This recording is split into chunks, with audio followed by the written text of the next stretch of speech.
말씀은 고린도전서 1장 18절에서 25절까지 말씀입니다.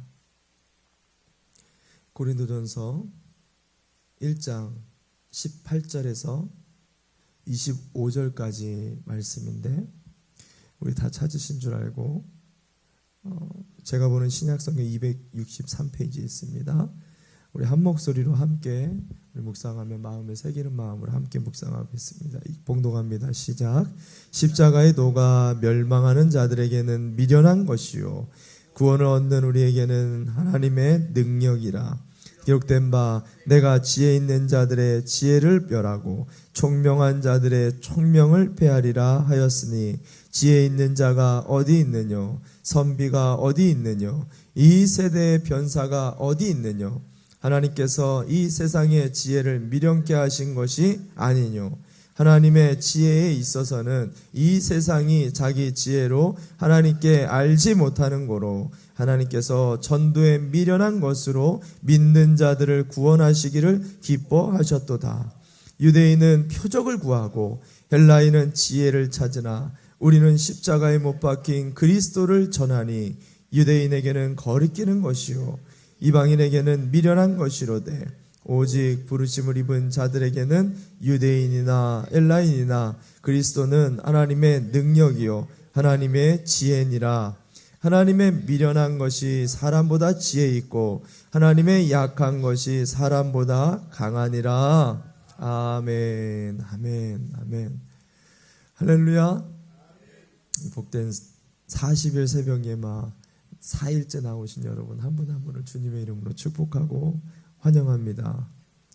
오늘 여러분과 볼 말씀은 고린도전서 네 번째 시간으로 어제 이어서 분쟁 해결 두 번째라는 그 십자가라는 제목을 가지고 여러분과 함께 좀 말씀을 나누려고 합니다. 어제까지 우리가 함께 보았었던 것은 고린도 교회에 발생했었던 여러 가지 문제 중에 첫 번째인 분쟁 문제였습니다.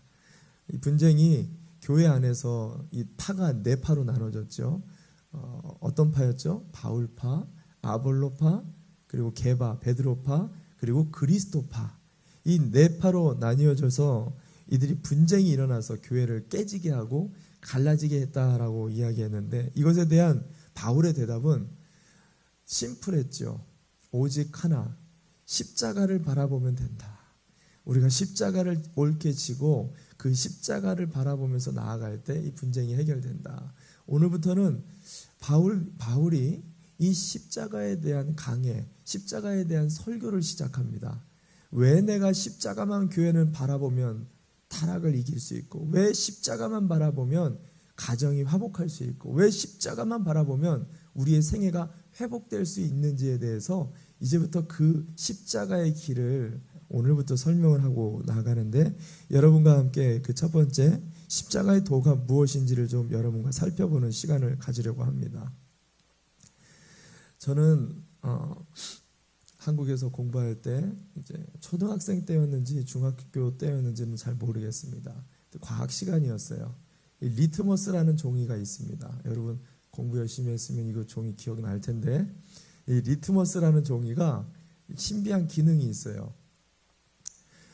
어떤 물에, 액체에 이 리트머스 종이를 갖다 대면은요, 이 액체가 산성 액체인지 아니면 알칼리 액체인지 아니면 중성인지를 구분할 수가 있어요.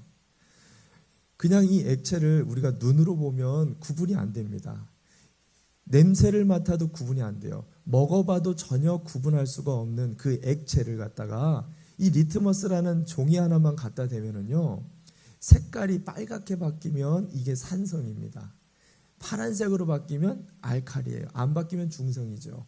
그래서 이 신기하게도 리트머스 종이만 갖다 대면 분명하게, 아무도 모르다가 리트머스 종이만 대면 그것을 분명하게 알게 되는 거예요. 오늘 바울이요, 이 리트머스 종이를 소개하는데 그게 뭐냐면 십자가래요.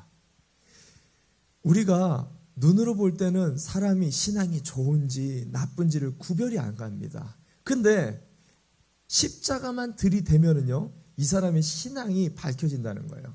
십자가를 딱 들이댔을 때 이 사람이 멸망할 사람인지 아니면 하나님의 자녀인지가 구별이 나타났는데 어떻게 나타나느냐? 색깔이 어떻게 나타나느냐? 멸망할 사람은요, 십자가를 들이밀면은요, 미련하게 느껴지는 거예요. 이 십자가가 어리석게 느껴지는 거예요. 근데 하나님의 자녀들에게 십자가를 들이밀잖아요. 할렐루야. 그게 은혜라는 거예요. 이 십자가가 나에게 능력이 된다라고 신앙 고백이 울려 퍼지는 사람들이 바로 하나님의 자녀들이다라는 거예요. 이 시간에 제가 여러분들에게 십자가를 탁 들이밉니다. 여러분들에게 십자가는 무엇입니까? 아멘. 아멘. 십자가를 여러분들에게 들이밀면요, 여러분들에게 이것이 은혜입니다. 이것이 나에게 능력입니다. 교회를 오래 다니실수록 그렇게 고백할 수 있어요. 십자가가 무엇을 의미하는지 알기 때문에. 근데 여러분, 깊이 이 말씀을 묵상해 봐야 돼요. 이 한 절의 말씀 가운데는요, 바울의 십자가 신학이 들어있어요. 정말 여러분 십자가를 제대로 알고 있다라고 생각하세요? 여기서 십자가의 도라는 이 헬라어 원어는요, 호 로고스 가르호투 스타우라는 이 헬라어 원어인데요, 그 말의 뜻이 십자가의 도, 십자가 안에 담겨진 메시지, 십자가의 의미라는 뜻이에요. 이것을 해석해 보면 여러분, 십자가가 무슨 의미를 갖고 있죠? 십자가는 억울함입니다. 십자가는 수치예요. 모욕이에요. 십자가는 죽음이에요. 자, 이 의미를 살려가지고 제가 다시 한번 십자가를 들이밀어 보겠습니다. 여러분을 억울하게 만드는 사람이 있습니다. 만날 때마다 모욕감을 주는 사람이 있어요. 여러분에게 수치를 주는 교회가 있다라고 생각을 해보세요. 여러분을 억울함에 빠지게 만드는, 날마다 만날 때마다 여러분을 힘들게 만드는 교회와 사람이 있다라고 생각하세요. 그렇게 볼 때 여러분은 이것을 선택하는 어리석은 자가 되기를 원하십니까? 이것을 당당하게 붙잡으면서 하나님 은혜입니다, 이게 나에게 능력이 됩니다 라고 고백하실 수 있냐는 거예요. 제가 이 바울의 고백을 밤새 고백하는데, 묵상하는데 도저히 대답을 할 수가 없는 거예요. 주님이 저에게 물어봅니다. 십자가를 칠 수 있느냐? 네, 당연하죠. 목회자인데 정말 질 수 있느냐? 네, 정말 질 수 있느냐? 잠깐만요, 생각 좀 해보고요. 정말 질 수 있느냐? 대답을 못하겠는 거예요. 대답을 못해요. 왜? 내가 십자가를 잘 모르고 있었던 거예요. 아니, 앞으로도 왜 주님께서 그 십자가에 지셨는지, 왜 그 십자가에서 억울하게 죽으셨는지, 그게 왜 우리에게 능력이 되는지 머리로는 알지 몰라도 가슴으로 깨닫지 못하고 있는 저의 연약한 모습을 보게 됐다는 거예요. 여러분, 왜 신앙생활 10년에도 20년에도 내가 목회자인데도 선교사인데도 내가 장로이지만 내가 권사이지만 직분에 상관없이 왜 이 십자가가 깨달아지지를 못할까요? 하나님이 그렇게 십자가를 만들어 놓으셔버렸어요. 십자가를요, 이 땅에 아무도 이해하지 못하게 만들었어요. 바울이 오늘 얘기합니다. 예언서죠. 오늘 본문의 19절 말씀입니다. 19절입니다. 기록된 바 내가 지혜 있는 자들의 지혜를 멸하고 총명한 자들의 총명을 폐하리라 하였으니. 이사야서 24장에 나오는 이사야의 예언의 말씀입니다. 이것을 바울이 가지고 와서 십자가를 설명하는데, 왜 우리가 십자가의 도를 이해하지 못하느냐라고 얘기를 하냐면, 하나님께서 십자가를 어떠한 인간의 지혜로 해석할 수 없게, 이것을 깨달을 수 없게끔 십자가를 덮어놓으셨다라는 얘기를 하는 거예요. 이것을 덮어놓고 이 십자가가, 이 예언의 말씀이 언제 성취가 됐느냐? 예수님이 이 땅에 오셨을 때, 그래서 예수님이 십자가에 죽으셨을 때 이 말씀이 성취됩니다. 어떻게 성취되냐면 20절 말씀입니다. 20절 말씀. 지혜 있는 자가 어디 있느냐? 선비가 어디 있느냐? 이 세대의 변사가 어디 있느냐? 하나님께서 이 세상의 지혜를 미련케 하신 것이 아니냐. 이게 무슨 말이냐면, 이 시대에 선비와 변사가 어디 있냐요? 이 선비가 어디 있어요?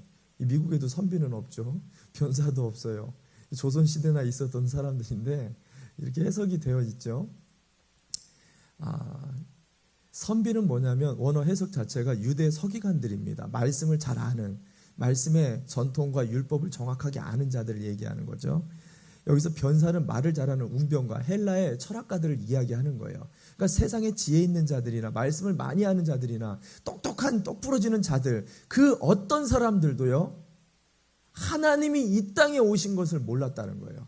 더더군다나 미련한 짓을 그 지혜로운 자들이 예수를 십자가에 못 박아버린 거예요. 우리 손으로. 그 똑똑하다라고, 그렇게 메시아를 기다린다라고 갈망하고 대망했었던 그 지혜롭다라고 말하는, 말씀을 많이 하는 자들이나 설교를 잘하는 자들이나 그 어떤 자들이라고 생각하는 자들이 바로 그렇게 기다리던 하나님을 못 박아서 죽여버렸다라는 거예요. 이런 미련한 짓을 누가 했느냐? 세상에 지혜 있다라고 말하는 그들이 이런 짓을 했다라는 거예요. 왜? 하나님이 가려놨기 때문에. 근데 이 놀라운 은혜를 하나님께서 풀 수 있는 방법을 좀 주신 게 뭐냐면, 한번 봅시다. 21절 말씀입니다. 21절 제가 읽어드립니다. 하나님의 지혜에 있어서는 이 세상이 자기의 지혜로 하나님을 알지 못하는 거로 하나님께서 전도에 미련한 것으로 믿는 자들을 구원하시기를 기뻐하셨도다. 아멘. 하나님의 십자가의 도를 이 땅에 어떤 지혜자도 알지 못하게 만들어 놓으셨어요. 자기의 지혜로는. 세상을 보세요. 얼마 전 스티븐 호킹 박사, 천재 물리학자죠. 그가 뭐라 그랬죠? 하나님은 없다라는 거예요. 자기가 그렇게 똑똑한 지혜를 가지고 이야기한다는 게 하나님은 우주에 없다라는 거죠. 우주선을 만든 놀라운 박사들도, 천재적인 물리학자, 최고의 IQ를 가진 노벨 문학상을 받은 수많은 천재의 지혜롭다라고 생각하는 사람들도 스스로의 힘으로는 하나님을 깨달을 수가 없어요. 딱 한 가지 방법을 이 땅에 주셨는데 그게 뭐냐면 전도라는 미련한 방법이에요. 남이 누가 하나님이 누구인지를 가르쳐 주질 않으면 아무리 똑똑해도 스스로의 힘으로는 깨달아질 수가 없게끔 하나님이 그렇게 만들어 놓으셨다라는 거예요. 그래서 교회는 전도라는 이 미련한 방법을 포기할 수가 없는 거예요.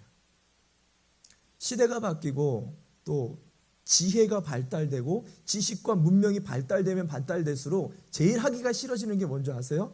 전도예요. 미련해 보이거든요. 무식해 보이거든요. 교회가 왜 그렇게 나가서 외쳐야 되냐고. 교회가 왜 그렇게 무식한 일에 시간과 물질과 투자를 해야 되냐고. 여러분, 여기에 있어요. 그렇게 미련하고 무식한 방법으로 복음을 증거하지 않으면 세상은 하나님을 알 수가 없어요. 깨달을 수가 없게끔 십자가의 도를 그렇게 비밀스럽게 만들어 놓으셨다라는 거예요. 저는 우리 교회가 계속해서 전도를 포기하지 않는, 더 좋은 방법을 해야겠습니다. 더 좋은 방법. 여러분, 자석이 있습니다. 이 자석을 갖다가 어린 아이가 들고 간다고 쇠가 안 붙나요? 이 자석을 가지고 늙은 노인네가 들고 간다고 해서 쇠가 안 붙나요? 이 자석을 지혜로운 자들만 가지고 다닐 때 쇠가 붙나요? 아니에요. 누가 다 가지고 다녀도 이 쇠는 이 자석에 붙게 되어 있습니다. 여러분, 십자가의 복음은요, 그 누가 들고 가도 지혜로운 자든 무식한 자든, 지혜로운 방법이든 무식한 방법이든 누가 이 십자가의 복음을 들고 나가더라도 반드시 부르심을 받은 자들은 이 십자가의 복음에 다 나오게 되어 있다라는 거예요. 이게 전도의 미련한 방법이라는 것입니다. 하나님이 전도를 통해 오늘도 구원할 영혼들을 우리에게 예비해 놓으셨다라는 거예요. 그래서 교회는 전도를 포기할 수가 없는 것입니다. 저희 교회가 끝까지 전도에 매력을 다하는, 매진을 다하는 그런 교회가 되었으면 좋겠습니다. 왜 이렇게 사람들은 십자가의 도가 날마다 선포가 되는데도 우리 주변에 눈만 조금만 돌리면 십자가의 네온 사인이 어느 곳에나 있는데도 왜 하나님의 놀라운 섭리를 깨닫지 못하느냐? 오늘 바울이 이렇게 얘기합니다. 22절 말씀입니다. 유대인은 표적을 구했대요. 헬라인은 지혜를 찾았다라는 거예요. 이 당시 최고의 지혜자라고 얘기하는 22절, 유대인이 뭘 요구했었냐면 표적을 요구했었다라는 거예요. 그도 그런 것이 유대인의 역사 가운데, 이스라엘의 역사 가운데 하나님이 강림하시고 인간과 같이 동행할 때 어떤 일이 일어났죠? 기적이 일어났어요. 홍해가 갈라지고 만나가 떨어지고 아말렉이 떠나가고 가나안 땅을 정복하고 여리고성을 무너뜨리는 놀라운 표적들이 막 잇따랐어요. 유대인들이 신앙생활하기에는 반드시 표적이 임할 때 하나님이 같이 한다라고 메시아가 온다라고 생각을 했던 거예요. 근데 그 전능하신 하나님이 왔다라고 예수를 봤는데 예수는요, 전능하기는커녕 무능력했어요. 십자가에서 무력하게 죽어버렸단 말이에요. 믿을 수가 없죠. 믿을 수가 없었던 거예요. 헬라인을 보세요. 헬라인들은 그 당시 전체 유럽과 이 전 세계를 이 헬라파 철학가들이 붙잡고 있었죠. 인간의 실존에 대한 지혜와 지식의 문화를 다 갖고 있었어요. 그들의 그 연구했었던 파들이 스토아 학파, 에피쿠로스 학파, 회의주의 학파, 다양한 학파들이 인간의 실존을 연구했죠. 근데 이 예수라는 이 십자가라는 것을 보는데요. 예수가 뭐라고 하고 죽죠? 마지막 한마디가 뭐라 그랬었어요? 엘리 엘리 라마 사막다니, 나의 하나님 어찌하여 나를 버리시나이까. 만왕의 왕인 메시아라는 사람이 자기의 죽음 하나 해결하지는 못하고 죽어버린 거예요. 죽음에 대한 해답을 찾지 못하고 죽어버린 한 명의 철학가로 치부를 해버리는 거예요. 그러니까 헬라파 지식인들도 유대인들도 그 누구도 예수를 보면서 십자가를 쳐다봤는데도 불구하고 그를 죽여버리는 미련한 자들이 되었다라고 얘기를 하는 거예요. 여러분, 이 말씀이 굉장히 중요합니다. 오늘날 신앙생활하는 우리 그리스도인들이요, 대부분 이 두 파로 나눠져요. 표적을 구하는 세대가 있어요. 신앙생활하면서 하나님의 은혜와 감동과 기적적인 것들을 바라보면서 신앙생활 하시는 분들이 있어요. 이거 아니면 이게 아니다라는 거예요. 자기가 지금까지 세워온 전통 안에서만 말씀이 십자가가 이해가 되지 그거 외에는 이해가 안 되는 사람들이 있어요. 실제로 우리나라 기독교 역사를 보면 초기에 많은 역사들과 표적들이 있었잖아요. 근데 왜 지금은 그런 역사가 일어나지 않냐라는 거예요. 이렇게 질문하면 대답할 길이 없어요. 하나님이 섭린 걸 어떻게 하겠습니까? 신앙생활하는 또 다른 학파들이 있어요. 이들은 누구냐? 설교의 매료가 돼야지만이 움직이는 사람들이에요. 지혜와 지식의 설교에 설득이 되지 않으면 나를 설득해봐라 이거예요. 하나님의 십자가가 설득이 되어질 때 나는 믿겠다라는 거예요. 근데 십자가가 뭐예요? 그 십자가는요, 죽음이에요. 그냥 그 십자가만을 바라볼 때 우리가 죽어야 된다는 존재감을 우리가 알아야 된다는 거죠. 이것은 설득된다고 설득될 수가 없어요. 이건 지혜로 설명할 수가 없는 거예요. 그 예수를 바라볼 때 우리 마음에 심령에 죄책이 들어오고 성령이 깨달아져야만이 깨달을 수만 있는 거예요. 이렇게 사람들이 신앙생활을 하고 있다 보니까 매주마다 십자가가 선포가 되는데도 깨달아지질 않는 거예요. 이게 내가 생각하는 십자가인 거예요. 이게 내가 설득하고 있는 십자가인 거예요. 내가 지혜로 만들어 놓은 십자가로 신앙생활을 하고 있는 거예요. 그래서 리트머스, 내 신앙생활을 할 때마다 십자가가 나가옵니다. 근데 십자가가 그 십자가 아닌 줄 알고 미련하게 버려버려요.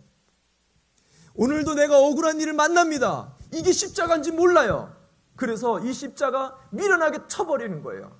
그리고는 내가 좋아하는 것, 내가 바라는 것, 인생에 내가 십자가라고 생각하는 그 마귀가 주는 유혹만 붙들고 나가는 거예요. 육체적인 정욕만 붙들고 나가는 거예요. 왜? 우리의 눈이 가려졌기 때문이에요. 지금 바울이 그 얘기를 하고 있습니다. 23절 볼까요? 23절 이렇게 말합니다. 우리는 십자가에 못 박힌 그리스도를 전한다. 그런데 유대인들에게는 거리끼는 것이요 이방인들에게는 미련한 것이로되. 여기서 거리낀다라는 표현이 이 헬라어 원어가 스칸달론이라는 단어예요. 스칸달론. 이게 뭐냐면 영어로 얘기하자면 스캔들이에요. 스캔들의 뜻이 뭐냐면 불편한 소식이에요. 거북한 소식이에요. 듣기 싫은 말이라는 거예요. 제가 비유를 들 때마다 우리 아이들을 자꾸 비유해서 죄송한데, 애들이 이렇게 애기였을 때, 지금도 나이들이 어리지만 더 어렸을 때, 그때는요, 아빠가 하영아 물 좀 떠와라. 아빠 목이 마르구나. 물 보니까 또 목 마르네요. 물 좀 떠올래? 그러면 애들이 경쟁을 해요. 손 들고 내가 가요. 내가. 4명이 병아리들처럼 내가 갔다 올게. 이걸로 싸우고 몇 놈은 또 울고 있어요. 내가 가야 되는데 그러면서 힘이 없어가지고 큰애가 막. 근데요, 얘네들이 똑똑해졌어요. 이제 컸단 말이에요. 지혜가 생겼어요. 지혜가 생겼단 말이에요. 이 어렸을 때는요, 아빠에게 사랑받는 게 뭔지를 알았어요.